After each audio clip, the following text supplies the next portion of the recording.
Welcome everyone to another session with the Week of VogTech. I'm Maureen Faddis, Project and Partnership Manager at UFI VogTech Trust. Really excited for our session today. If you're not a presenter, it'd be ideal if you can make sure your camera and your microphone are switched off. We're going to get started shortly.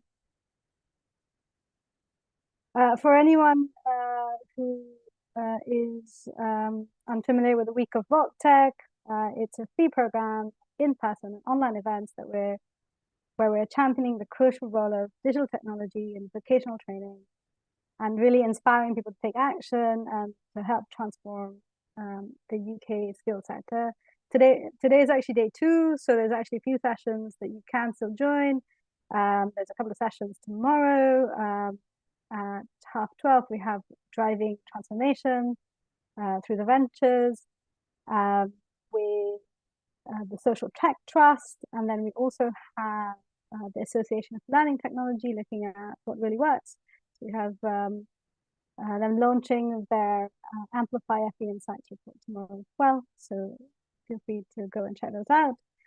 And now for our session today, we're going to focus on the lineup is with NCFE, delivering the future of assessment, and we're going to get practical insights from the NCFE Assessment Innovation Fund. So we'll start off bringing all the panelists on camera.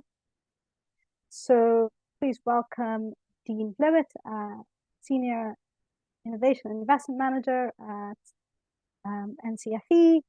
We also have Rebecca Weeks from Calderdale College,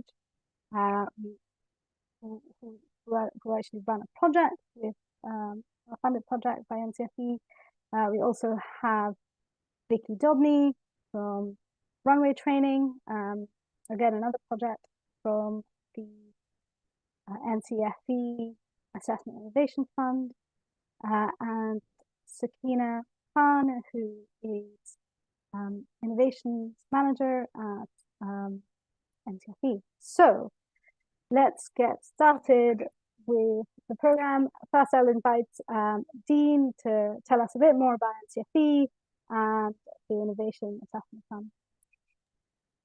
Thank you, Maureen. And yeah, if I can just start by saying I'm really delighted to be here today. Really looking forward to the session where we're going to be sharing some of the insights, the lessons learned and experiences that we've had from delivering our Assessment Innovation Fund to date. I'm really pleased to be obviously joined by Vicky and Becca as well, two of our pilots and projects from the fund, who are going to be able to share firsthand some of their knowledge as well as to delivering those projects. What I wanted to do though, and Sakina, if we can just run on to the first slide on social investment, if that's okay. What we wanted to do first was really just to speak about who NCFE are and provide a little bit of context as to the work that we do within this space. So NCFE, for those who don't know us, we're an awarding organisation, an educational charity. We do deliver a number of different qualifications and solutions. So you may have heard of some of our assessments, such as cash qualifications, T-levels. We do endpoint assessment for apprenticeships, as well as having an English and Maths initial and diagnostic tool as well. What we do though as a charity, and really this comes down to our core purpose, is we're really dedicated to promoting and advancing learning, and we have that ultimate aim within our charitable cause that we want to help create a fairer society. We understand at NCFE that society, and certainly the sector that we work in, which is vocational and technical education, is constantly changing and constantly evolving. And really for us to try and shape, I guess, what the future of education and particularly what the future of assessment looks like in that space, we need a really transformative but also collaborative approach to the work that we do to understand those needs of our learners as well as the needs of the labour market as well. And that's why, beyond just being an awarding organisation who delivers assessments, we do a lot of work within the team, partnering and investing with like-minded organisations who wish to be positive disruptors within this space.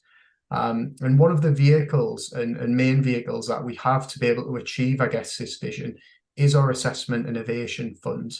So if you can just pop onto the next slide, please, Sakina. So our Assessment Innovation Fund started in 2019, and it had the ultimate aim of really breaking the boundaries of assessment to help create a fairer, more robust, more inclusive assessment system for everyone, particularly all of our learners. The fund itself, since it's really started, has worked with a number of different partners and pilots to test new approaches to assessment. And the idea of the fund is we begin to, I guess, build a really robust evidence base that we can use to start to talk about actually what changes are needed within assessment and education. And we can use that evidence base to begin to create, I guess, that better system for assessment. We've worked with 11 different partners to date. So if we can just pop onto the next slide, and I'll share a little bit of information about this portfolio. So we've worked with these 11 different organisations. We have got future funding windows, which we'll be able to talk about later in the presentation. But the organisations that we've worked with today have really tried to, I guess, we've tried to align them, I guess, to what we think the future of assessment should look like and the principles of that. So we're obviously going to hear from Calderdale and Becca today, who's done a project specifically around immersive technologies. But we do work with two other organisations in that space. And for us, immersive technologies represent an opportunity for a transformational learning experience. So really what we're trying to do within that is equipping educators and learners with the resources, with the skills and the experiences to be able to deliver those transformational learning experiences. We also do a lot when it comes to essential skills development, and we work with the University of Newcastle, Australia, which I'll be talking a little bit about later in the presentation, as well as Wild Learning Sciences and NCFE in this space, where the focus is really developing wider skills such as agency, and working, I guess, directly with those learners to recognise and assess skills that are typically hard to assess or traditionally have been hard to assess. Another key area for us is feedback as well. With feedback, and if we can just go back a slide, sorry. With feedback in particular, we know there's a large amount of educational research that suggests it's one of the most impactful tools that we have to improve learning outcomes. And certainly through using technology to automate or support that process, we feel that we can make a real change in how educators and learners both use that feedback to improve those outcomes. And then the final space that we work in, and we'll be hearing from Vicky at Runway around this, is how we start to begin to connect data throughout a learning experience.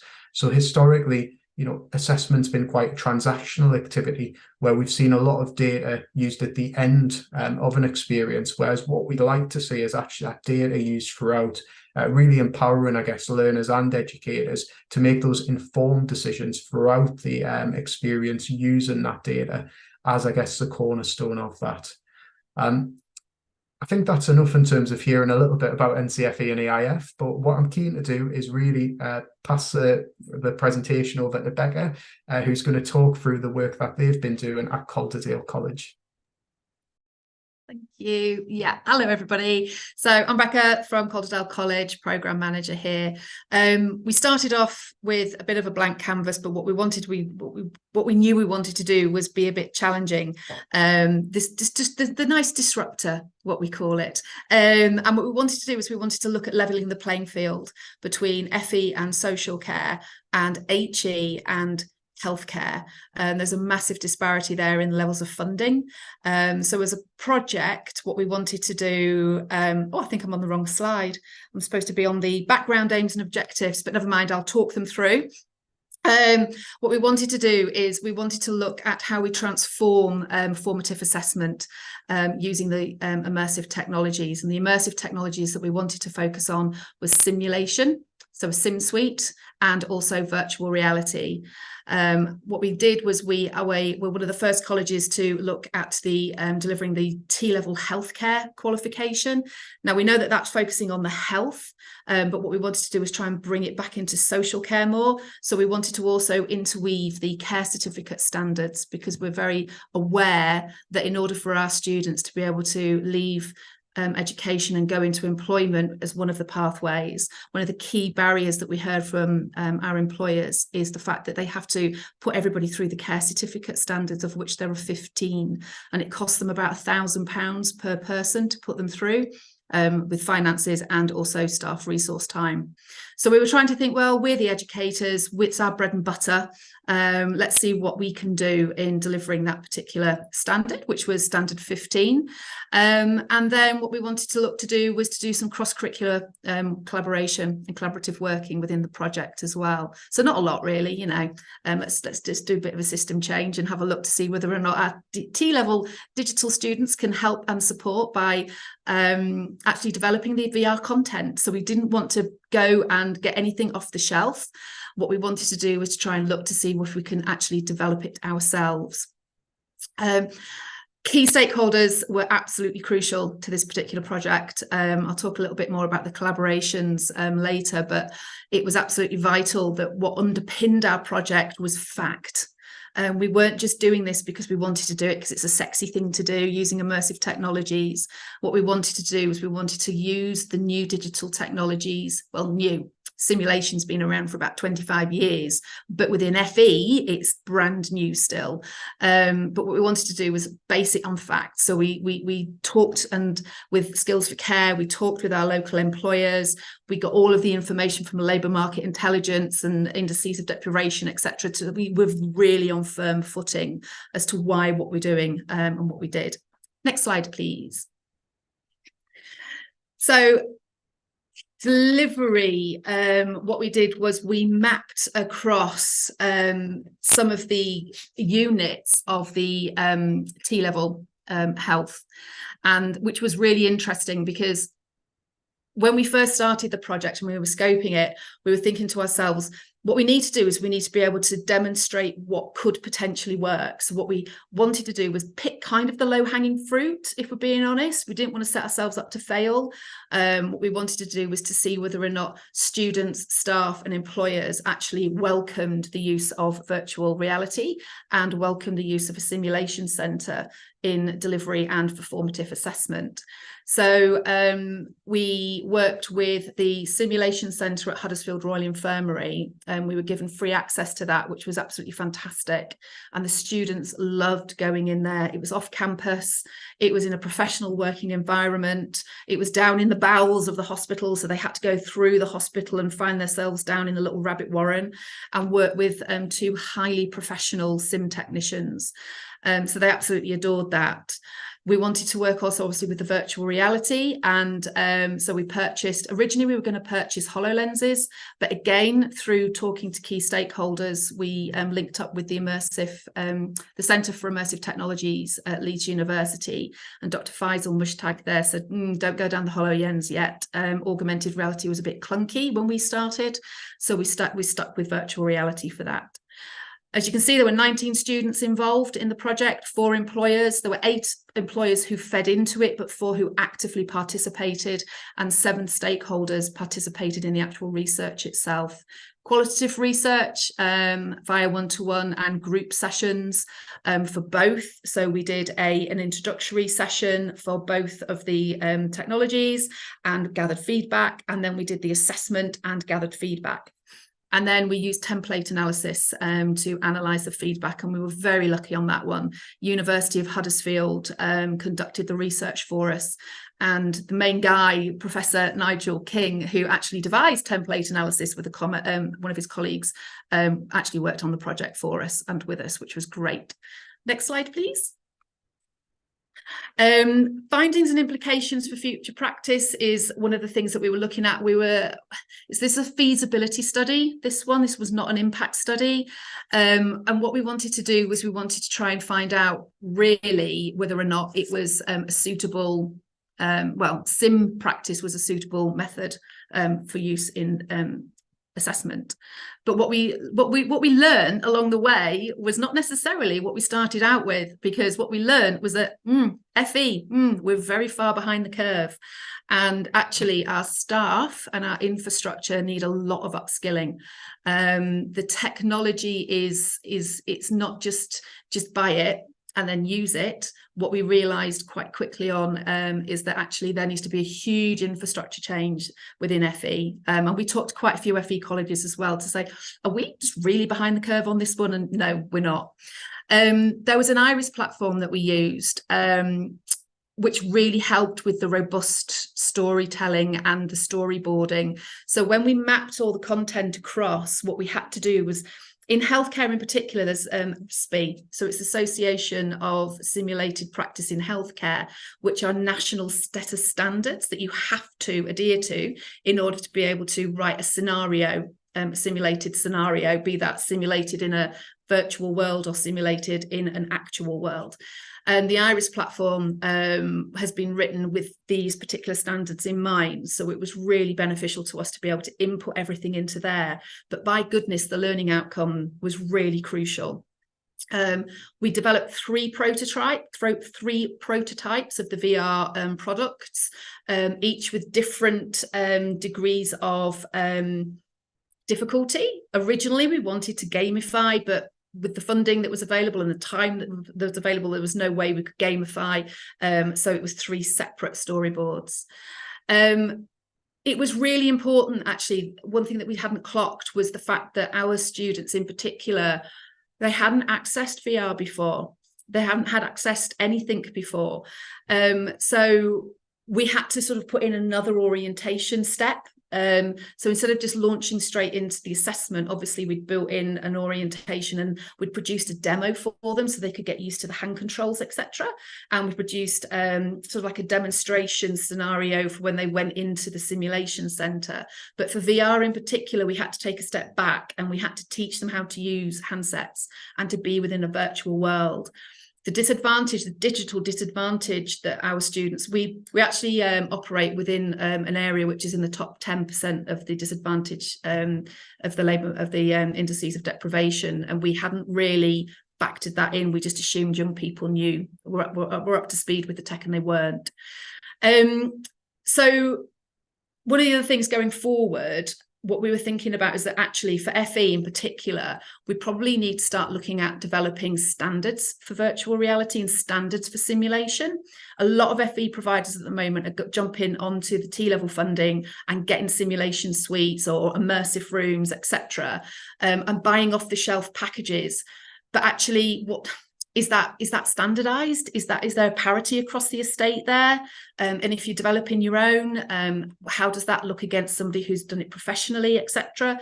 So that's one of the things we're looking at. And then also the back end reporting. So obviously we try to factor in and we try to develop in how we're going to report. So we time-stamped everything in the virtual reality world and also in the simulation center. And there was a golden thread. There's a golden sort of thread of what sequencing of what things needed to be done and when.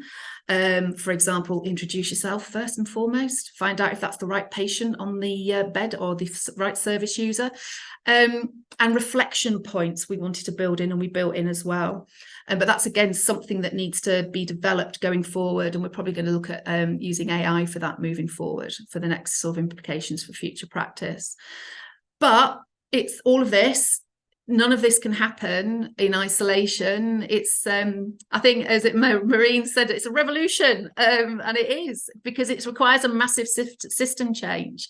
So in HE and in NHS trusts for health, when courses are written, immersive tech is written into delivery. It's written into the content, curriculum content. And so therefore faculty are on board with it already because they have the expertise, because they know that they have to deliver using immersive technologies. So really what we need to do is we need to push forward and sort of go to the top and speak to the people that actually not just write the content, but the people that actually procure the people to write the content, that we need to start embedding digital technical solutions and immersive technologies into assessment and delivery. And that's me, really. Whistle-stop tour of a very, very, very complex project. And Becca, you really, that's one of my big reflections on this is really how what a big revolution this is, and especially considering where you're working in the NHS, which we know is not the easiest place to bring in new change and innovation in the area that you're looking at. And there's also very much UFI's experience. We've funded a number of projects with the likes of Body Swaps and First Tech Trust, where they've tried to implement VR into assessments, and really clear it really needs very careful consideration. So anyone with any questions for Becca on this project, please put it in the chat now. I have one for you to get things going. So is there any top tips, Becca, for people who are trying to, people who are trying to add VR into their assessments, if they're already, if they already have something going on that they can add? Yeah, definitely. Be really crystal clear on your learning outcome, the first and foremost, because the learning outcome is what should drive the scenario and drive the content, not the content driving the scenario, not the content driving the learning outcome. And also think very, very hard about how you assess and at what points you do any reflection. So if you are what really helped for us is looking at the VR scenarios, adopting the sim practice. So in simulated practice, there are debriefs after each session, and it's normally used as there's something called the diamond model. Google the diamond model, it's great, about how to be reflective. So it's peer-to-peer reflection and self-reflection. Now you can't do that in a VR scenario if you're doing one-on-one, so you've got your patient, for example, or your service user, and then just the user, but build in reflection points for that individual, and you can do that within an assessment. So we did it sort of after the end of the what I'd call the practical, the scenario, and it was a way of going, okay, so have you thought about this? How did you feel about that? And it's a way of getting them to think about their behaviors as well as their knowledge, which we found really well, worked really, really well. So yeah, I think the first and foremost is, do never underestimate the importance of the learning outcome and how long the storyboarding is going to take. It's my background's theatre, and so for me it was like creating a piece of theatre and having all of those component parts. If you're developing it yourself from scratch, and if you're doing anything within any regulatory sector, look at the regulations and make sure you're building them in as you go. Thank you so much for those. They're really, really interesting. And actually, there are a lot of regulated sectors that try to use VR, and it's such a key point. So going on from that, then let's ask Vicky to come in and share her story of her Assessment Innovation Fund project.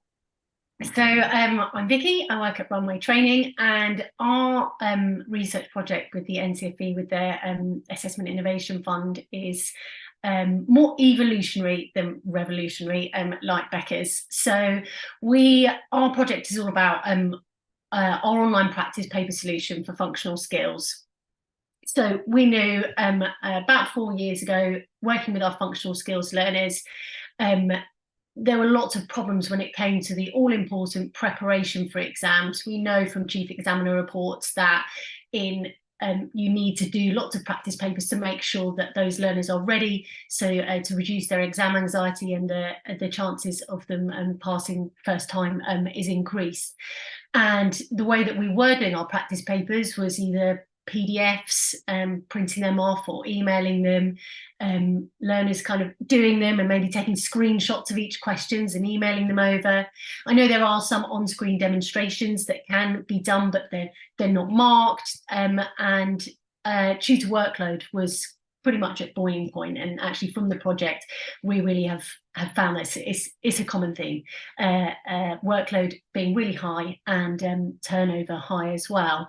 And so what we thought kind of 4 years ago was we need to create a way for learners to practice their exams in the way that they're going to sit them, so online, so they know the feel of the exams, they know what it's like, so they are fully prepared for that experience, so they can better show the skills they've learned on their course in their exam situation. And we've developed this so that it has, you don't have to download any software, it's all done in your browser. We have a live timer, flagging functions. I moderate, our team of markers moderate and train them. They're mainly ex-teachers, people like me who were in the classroom and now, since having children, have kind of trying to find more flexible work. They give our learners bespoke feedback and give their papers back within 48 hours. So it's quick, it's efficient. The feedback is there to help support them with their revision, and they get a percentage mark and the likelihood of whether they would have passed or whether they've got a not yet a pass yet. We also have space for learner voice, so that tutors, if they are feeling anxious about giving this kind of part of the learning journey to somebody else, there is space for them to communicate any anxiety they might have had, where their confidence is and is not. And at the moment, we have practice papers for NCFE, City and Guilds, and EdXL. So our aims of the pilot was to, because we knew that it worked for our learners, we have very high first pass, we have very high pass rates for functional skills at 86% for last year. We wanted to be able to quantify the confidence levels, anxiety, preference for exam preparation, in order to be able to understand why this works well. Could it work well in other organisations? And is this something that, you know, we could take further afield, you know, beyond our company, beyond the pilot, and see if that would be needed and wanted. So the benefits for providers, you know, it gives robust preparation for the learners. It helps relieve some of the workload for tutors with a trusted service of providing that feedback. It gives those tutors time to actually reflect on their delivery, to look at curriculum development and so on. And it can really help those learners, you know, develop that, and as I said, that exam technique, so they can show off the skills they've learned in their exam, be more likely to pass first time, which, you know, for providers and learners is obviously a biggie. So what we've been doing with our surveys, we've been asking with Likert scales, you know, confidence levels, what their preferences are in terms of their revision online, on paper, and so on. Yeah, those have been coming in, one before their practice paper, one after they've received their feedback, and then one after they've done their final exam. And as you can see on the slide here, you know, there is kind of quite a real need for something to happen, because pass rates for functional skills, maths in particular, is very, very low across the board of all exam boards, and it's becoming something that is a real barrier to people passing a variety of courses where functional skills is required. And you may or may not have seen recently, GCSE pass rates for maths and English are down again, kind of getting the COVID cohorts coming through, and so resits are going to be at an all-time high, and inevitably that will lead to more functional skills as well when people are going kind of post GCSE learning. So it's really, really needed. Our results so far, we're looking at, there is a preference for online practice papers where they're passing their practice papers.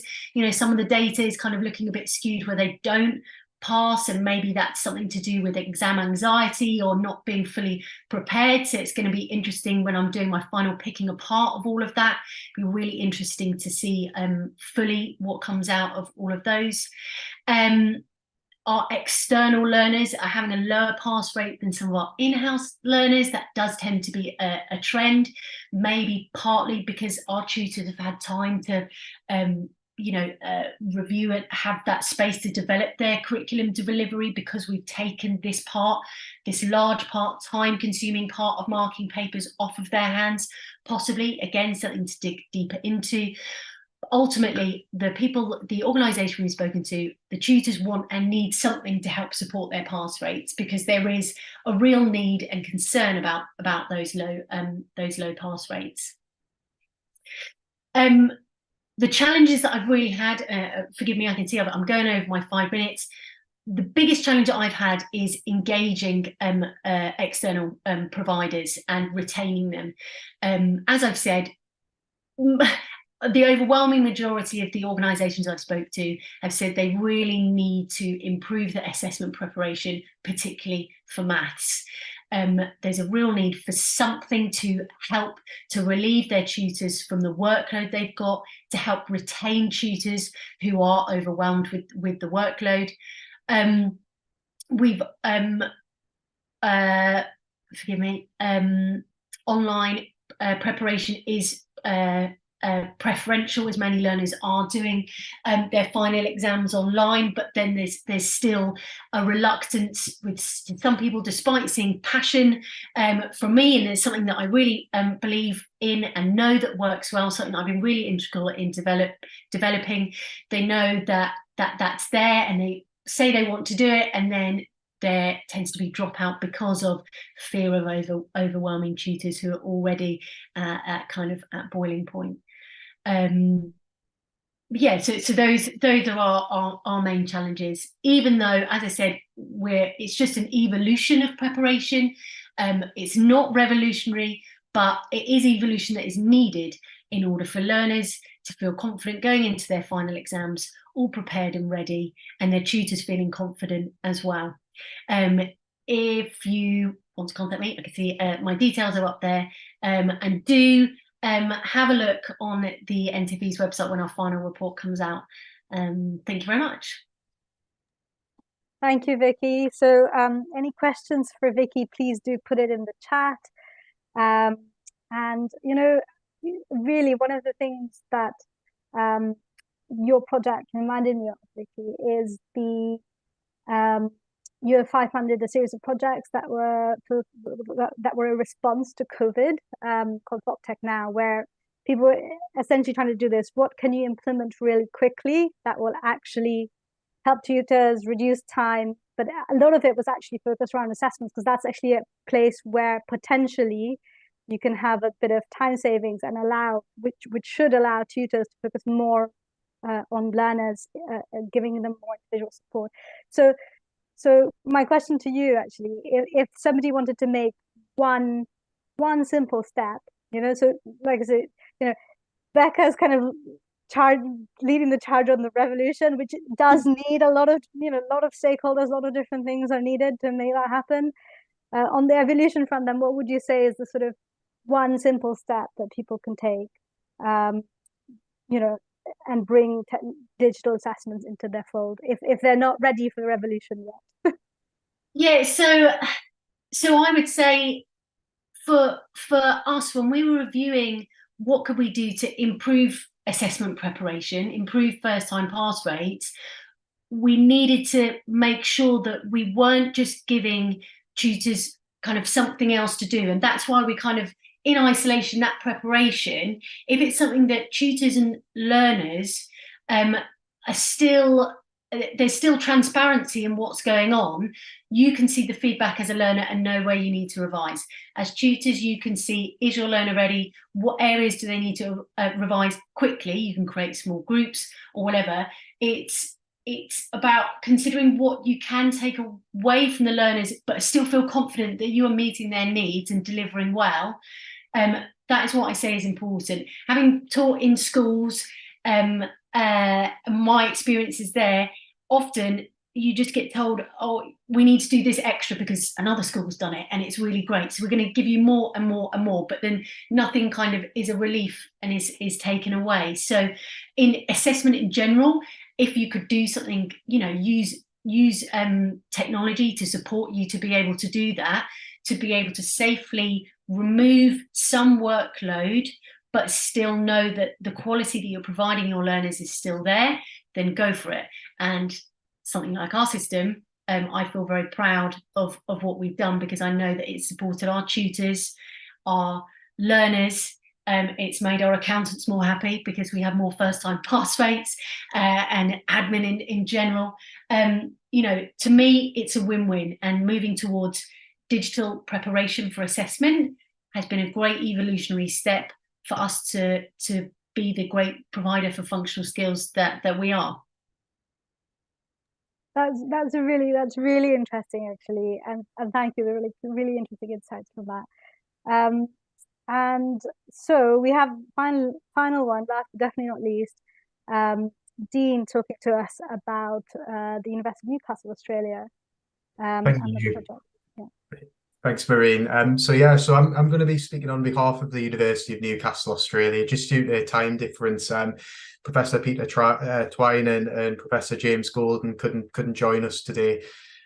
However, just to give a brief overview of the project, so essentially this particular pilot looked at what the impacts were of replacing marks with digital badges on an initial teacher training education programme. There's a lot of educational research that suggests once, and I'm sure we've all experienced this to some extent, but once you have a mark or a grade, almost the feedback that accompanies that mark or grade becomes less important or less of a focus to a lot of learners. Instead, you almost fixate upon, I got 24 out of 40, and almost comparing that in and amongst your cohort, how you figure within that sort of wider group as well. The idea of this was by replacing marks with digital badges, actually, we could try and focus students' attention on not sort of the measurement applied to the assessment, but instead how they can improve to get to the next level or to get to the next badge. It had a wider overview as well, that really with badges, we could also look at potentially assessing different skills as well as to what might be traditionally assessed. So within teacher training, there's a lot of skills that you can't get just by looking at, say, assignments, and instead come from more for things like observations. And there was a slight introduction of that as well as to how good badges be used for things like behaviour management or differentiation or good questioning, and used as an evidence mechanism for that. And then there was also an additional aspect of, how does that, I guess, work with employers too? The actual project was staged into two approaches. So the first phase very much concentrated on what happens when we replace digital badges. What happens when we replace marks with digital badges? What impact does that have on students, both positive and negative? And then what we also did as part of the pilot was actually withhold marks and just provide feedback. And the reason why we did that as part of the project was to really understand, was the impact down to badges, or was it more just because we didn't give a mark whilst giving the feedback? So really trying to understand that relationship as well. The pilot actually took around 18 months to sort of conduct, but you can see on screen now some of the findings from that pilot. So you can see there, digital badges for the majority of students, I will say, led to greater engagement with the rubric and marker feedback. So instead of learners fixating on, I got 26 out of 40, you got 27, why did you get 27? Instead, it was actually more to do with, okay, I've got a badge for, I don't know, I'll go back to behaviour management again. I've got a badge for behaviour management. It's a bronze. How do I get it to a silver? Really looking at the rubric and understanding what the criteria is to move from bronze to silver, and looking at what a mark is also placed there as well. It led to a lot less stress and anxiety for, again, the majority of students, which was an unexpected finding. But a caveat to that, and you'll see sort of on bullet 4 there was actually increased uncertainty, though, about progress in the course. And for some students, a very, very small proportion, that actually increased anxiety. I think some of that could be accounted for that, and this alludes to almost a point Becca was making, that I think the students, as they continue to be part of the pilot, were really aware that the marks were still in the background, and actually the badges hadn't completely replaced the marks. So I think where we had students that were very much at the pass mark, or were on that boundary, and that mark was incredibly important, I think almost that non-visibility of the mark in some ways, because they knew it was there, did sort of lead to that greater uncertainty, which again sort of advocates for that point that if there are going to be changes, we really need to make them as a large change. We've seen though higher performance students really preferred the digital badges. it led to, as the first point alludes to, sort of more focus on the actual how do I get to the next level, or how do I improve, instead of fixating on the mark. There were two factors that I think, you know, within the pilot, there were some, again, factors that came into things. So you see the bottom two bullets there. Some students found the badges difficult to interpret. This can largely be accounted for, and I imagine a lot of educational establishments have this. Certainly when I worked in the school, we did, but you could only print in black and white.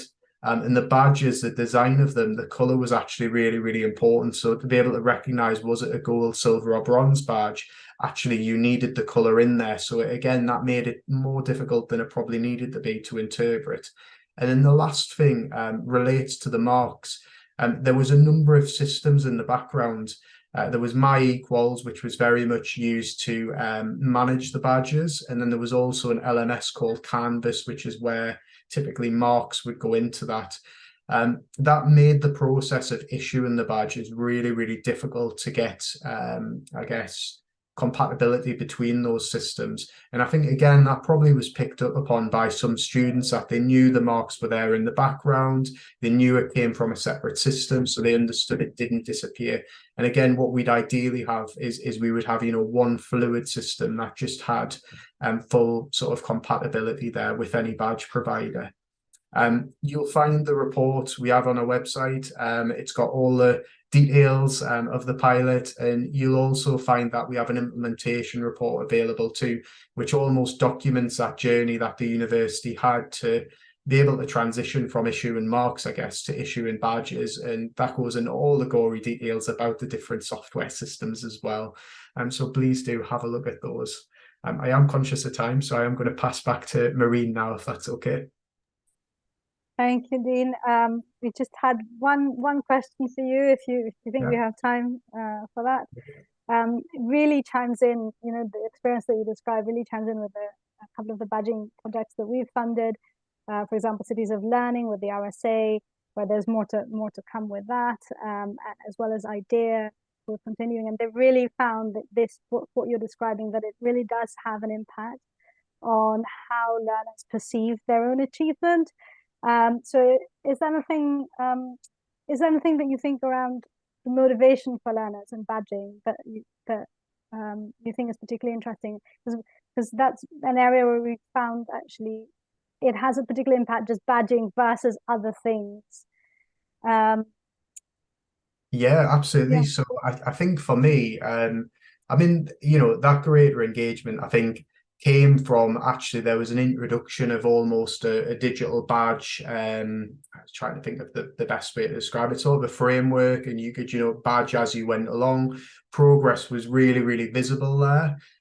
Also, we did a follow-up pilot where the students knew a lot of the badges were actually, well, they consented to sharing the badges with potential employers as well. And I think the employers really, really engaged with the idea of the badges. I think for them, it revealed a lot more about the person that they were potentially talking to about a post.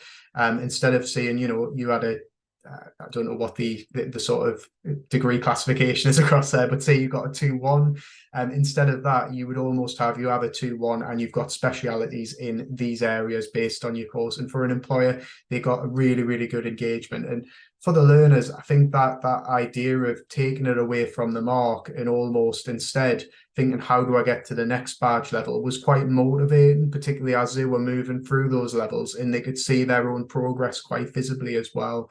So I do think there's a lot more to explore there. Going back to Becca's point, this was a feasibility study. It was a very large feasibility study with over 600 learners. However, you know, there were kinks within the pilot that we couldn't control. So I'd love to see a pilot where, you know, you removed things like the marks and the background, you had a fully compatible system to see, you know, what the potential of those badges actually have. I think it could be really, really quite impactful. Fantastic. Thank you very much for that, Dean. And we do have a question, but I think it may possibly applies to all of you, which is where to get hold of the reports from the NCFE projects, because I think each of you mentioned that there is a report off the back of these. So I think that's a general one for. drop a link in the chat. It's really positive to see that, and yeah, all of the pilots that we do and all the work that we do is completely transparent. You know, as I mentioned, it's for social and public benefit, and so everything you'll find on there. And please do let us know if you'd like to speak to Becca, Vicky, any of the other pilots as well. So thanks. Thank you. I'm really conscious of time as well, because I think we've said this is a 45-minute session, but I hope people can stay on for a little bit longer, because we have an exciting announcement. So I'll hand over to Sakina. Yeah, fantastic. Thank you very much, Maureen. So good afternoon, everybody. I get to do the exciting part. So NCFE is proud to announce our partnership with UFI VocTech in delivering the next Innovation Fund in February 2024. So what exactly are we offering? So we're providing up to 2 grants, each worth up to £150,000 to fund 2 large-scale impact study projects. As you just heard from Becca, Vicky and Dean, they highlighted the remarkable outcomes that have emerged from previously funded projects in this field. So it is truly inspiring to witness the positive difference they have made so far and will continue to make in the future of assessment improvement. And I am the mouse as well, so I'm going to move on to the next bit. Okay, so now let's talk about how you can contribute to enhancing assessment systems. So we firmly believe that progress requires collaboration, without a doubt. So that's why we want to collaborate with you. So whether you are an applicant with an innovative idea on shaping the future of digital assessments, a subject expert, a policymaker, or a stakeholder in education, we need involvement from all angles. As you heard from Vicky, users and developers play a crucial role, and we recognise that engagement once a product or system has been created can be the most challenging part. So if you are on this call today and contemplating how you could be involved, we'd love to hear from you. So please find the link and express your interest. You can use the link that Dean's just put into the chat. You can also email us directly on aif@ncfe.org. And now, obviously, with time being what it is, I'll hand back over to Maureen, who will facilitate any further questions. Thank you. Thank you, Sakina. It was really exciting to hear about this. Obviously, there's more info to come in February, so make sure you're signed up to the newsletters for NCFE and UFI, because you'll get more announcements near the time as well. Any questions for anyone in the panel now? Feel free to put it in the chat. I'm seeing various messages come up, and I just want to make sure that there's no hidden questions in the mix. So in that case, on the final, for people who are looking to apply, who are going to apply for a session, apply for a fund for this fund next year, I want to take some top tips from each of you. So shall we start off with Becca, Vicky, and then Dean? Your top 3 tips for any potential applicants for the fund. 3 tips. I've already done about my learning outcome. I would say get your collaborators around the table, because you cannot do anything in isolation, and be very clear on who, why, and what they're there for. It's an impact study, so be really crystal clear on your research question, because that underpins everything. I would also say, please do never underestimate the delivery time. Holy mother, if you're using immersive technologies or going down that road, add on a lot more time, basically, because you will need it, especially if you're trying to embed anything or run the project alongside current curriculum. So if you're a training provider or an FE provider or HE or whatever, don't underestimate the delivery time. Thanks, Becca. And then Vicky. Vicky, you're still on mute. We're not hearing your top tips. So I knew I'd do that at some point. So in terms of applying, and if you are successful in undertaking, I think, it might sound basic, but always show your passion. I think that has helped me a lot in terms of my stakeholder engagement, even though there have been barriers to keeping those organisations using our system and meeting the requirements that our pilot asked for, and kind of similarly to what Becca was saying in terms of being really refined with your aims. I've worked quite closely with academic research partner to make sure that our everything is really tight in terms of the types of questions that we're asking our surveys to create reliable and valid data. And I think the final thing is always to kind of I certainly have done, used the wealth, passion and knowledge from the NCFE, whether that is in your preparation to applying, looking at other people's research project reports, looking at what worked well, what didn't, how you could use that to support your application, but also your approach to your assessment innovation project. Yeah, all the staff that I've worked with at the NCFE are really passionate, always wanting to help. They are there to support and use all of their knowledge to help you get the outcomes that you want, because obviously they want you to get it too. So yeah, they're a great company to work with, and it's exciting stuff. So if you are going to be applying, good luck and have fun. Thanks, Vicky. And the final word, tips, Dean. Yeah, I'm going to stick more to the fundamentals. So yeah, less exciting than Vicky and Becca's, unfortunately. But yeah, I'm going to say scope is really important. I think often with innovation projects, we want to do everything, and we want to do it as soon as possible. But I do think it's important, scope, really agree that at the start, and be mindful of that as you go through your journey as well. The second thing is just stakeholder management. I think the most successful projects that we see bring in lots of different experiences at the different stages of the project delivery. So getting that consultation and views right from the start all the way to the end of it's so important, and having the plan in place to do that.